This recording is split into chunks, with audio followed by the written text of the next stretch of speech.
ಈ ಬಾರಿಯ ವಿಶ್ವವಿಖ್ಯಾತ ಮೈಸೂರು ದಸರಾ ಮಹೋತ್ಸವ ಗಜಪಯಣದ ಸಮಾರಂಭದಲ್ಲಿ ಒಂದು ಅಚ್ಚರಿಯ ಒಂದು ವಿದ್ಯಮಾನ ಕೂಡ ನಡೆಯಿತು. ಯಾಕಂದರೆ ಸುಗ್ರೀವ ಆನೆಯ ಬದಲಿಗೆ ಶ್ರೀಕಂಠ ಆನೆ ಒಂದು ಸ್ಥಾನವನ್ನು ಗಿಟ್ಟಿಸ್ಕೊಳ್ತು. ಕಡೆಗಳಿಗೆಯಲ್ಲಿ ಒಂದು ಸ್ಥಾನವನ್ನು ಪಡೆದಂತಹ ಶ್ರೀಕಂಠ ಮೊದಲ ತಂಡದಲ್ಲೇ ಈಗ ಅರಮನೆಯತ್ತ ಹೆಜ್ಜೆ ಹಾಕಿದ.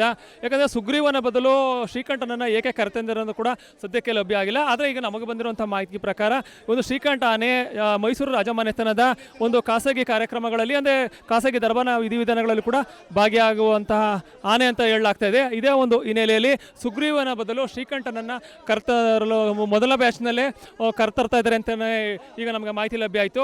ಒಟ್ಟಾರೆಯಾಗಿ ಮೊದಲ ತಂಡದಲ್ಲಿ ಬರಬೇಕಾಗಿದ್ದಂಥ ಸುಗ್ರೀವನ ಬದಲಿಗೆ ಕಡೆಗಳಿಗೆಯಲ್ಲಿ ಶ್ರೀಕಂಠ ಸ್ಥಾನ ಪಡೆದದ್ದು ಕೂಡ ಅಚ್ಚರಿಯ ಒಂದು ವಿದ್ಯಮಾನ ಆಯಿತು ಅಂತ ಹೇಳ್ಬೋದು. ಒಟ್ಟಾರೆಯಾಗಿ ಎರಡನೇ ಬ್ಯಾಚ್ನಲ್ಲಿ ಮೈಸೂರಿಗೆ ಬರಬೇಕಾಗಿದ್ದಂಥ ಶ್ರೀಕಂಠ ಆನೆ ಮೊದಲ ತಂಡದಲ್ಲೇ ಮೈಸೂರಿಗೆ ಆಗಮಿಸಿದ್ದು ಈ ಬಾರಿಯ ದಸರಾ ಗಜಪಯಣದ ವಿಶೇಷಗಳಲ್ಲಿ ಒಂದಾಯಿತು ಅಂತ ಹೇಳ್ಬೋದು. ಕ್ಯಾಮ್ರಾ ಪರ್ಸನ್ ಅರ್ಜುನ್ ಜೊತೆ ರಂಗಸ್ವಾಮಿ, ಪ್ರತಿನಿಧಿ ನ್ಯೂಸ್, ಮೈಸೂರು.